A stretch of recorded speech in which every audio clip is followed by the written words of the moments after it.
Binjharpur block କପିଳା ଗ୍ରାମ ପଞ୍ଚାୟତର ତାଲୁକପଡ଼ା ଗ୍ରାମର ଭିନ୍ନକ୍ଷମ ତରୁଣ ଦାସ ଓ ଉର୍ମିଳା ଦାସ ଦିନ ମଜୁରିଆ ମୂଲ ମଜୁରୀ କରି ପରିବାର ପୋଷୁଥିଲେ, କିନ୍ତୁ ଅପପୁଷ୍ଟି କାରଣରୁ ମେରୁଦଣ୍ଡ ବଙ୍କିଗଲା। ଶରୀରରେ ଅସହ୍ୟ ଯନ୍ତ୍ରଣା ହେଲା, କାମଧନ୍ଦା ଆଉ କରିପାରିଲେ ନାହିଁ। ମୁଣ୍ଡ ଗୁଞ୍ଜିବାକୁ ସନ୍ତସନ୍ତିଆ ବଖରାଇ ଖଣ୍ଡେ, ଥଣ୍ଡା ଜ୍ୱର ସବୁଦିନିଆ ସାଥୀ ହୋଇଗଲାଣି। ଆଶା ରଖିଛନ୍ତି ସରକାରୀ ଆବାସ ଖଣ୍ଡେ ପାଇଲେ ଛାତ ତଳେ ଆଶ୍ରୟ ନେବେ। ମାତ୍ର 20 ବର୍ଷ ହେବ 12 ଦାଣ୍ଡ 13 ପିଣ୍ଡା ହୋଇ ନୟନାନ୍ତ ହେଲେଣି। ଫେରି ଯାଉଛି ପ୍ରଧାନମନ୍ତ୍ରୀ ଆବାସ ଯୋଜନା, ବାଣ୍ଟି ପାରୁନାହିଁ ପ୍ରଶାସନ। 24 ବର୍ଷ ନବୀନ ସରକାର ଶାସନରେ ମଧ୍ୟ ତାଙ୍କ ଭାଗ୍ୟରେ ରବି ଉଦୟ ହୋଇପାରିଲା ନାହିଁ।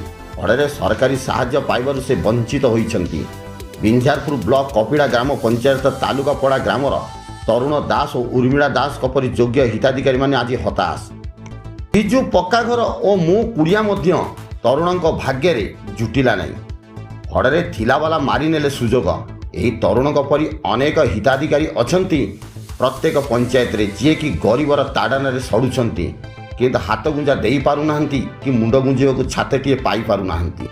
ଏହି ଦୁଃଖୀଙ୍କ ଲାଗି ଓଡ଼ିଶାର ନୂଆ ମୋହନ ସରକାର ହିଁ ଆଶାର ଝଲକ। ଖଣ୍ଡେ ପ୍ରଧାନମନ୍ତ୍ରୀ ଆବାସ ଓ ଗାଈ ଲାଗି ଖଣ୍ଡେ ମୋ ଗୁହାଡ଼ ଲାଗି ଗୁହାରି କରନ୍ତି ମୋହନ ସରକାରଙ୍କୁ।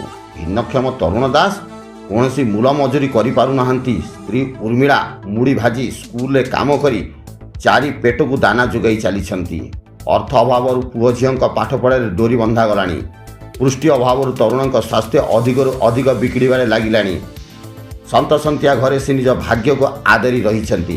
ଏଣୁ ବିଞ୍ଝାରପୁର ବିଡ଼ିଓ ତୁରନ୍ତ ଅନୁଧ୍ୟାନ କରି ଉର୍ମିଳା ଦାସ ସ୍ୱାମୀ ତରୁଣଙ୍କୁ ଖଣ୍ଡେ ପ୍ରଧାନମନ୍ତ୍ରୀ ଆବାସ ଯୋଜନା ଯୋଗାଇ ଦେବାକୁ ସେ ଅନୁରୋଧ କରିଛନ୍ତି।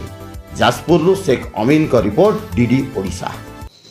नमस्कार, ମୁଁ ଶ୍ରୀ ଦେବବ୍ରତ ସେଠୀ, ସରପଞ୍ଚ କପିଳା ଗ୍ରାମ ପଞ୍ଚାୟତ। से जो लोकटी आवास पाइना से कहूँ 15 वर्ष भितर से समस्त पाखक जाइए, समस्त आपत्ति गुहारि करछि, किंतु घरटे एपर्यंत पाइपारानी, आवासटे पाइपारानी, से बहुत दुर्दिन रोचे विषय आप कह। हाँ, एक्चुअली देखो गवर्नमेंटर गोटे गाइडलाइन अच्छी, तार एसीसी लिस्ट होगी आसिले से बेसीस से इनक्वारी कर एलिजिबल लोक घर दिहूँ। जेहेतु कौन कारणवश तो ऑनलाइन कार्यक्रम हो तेणु तार एसीसी लिस्ट में आसीपारानी।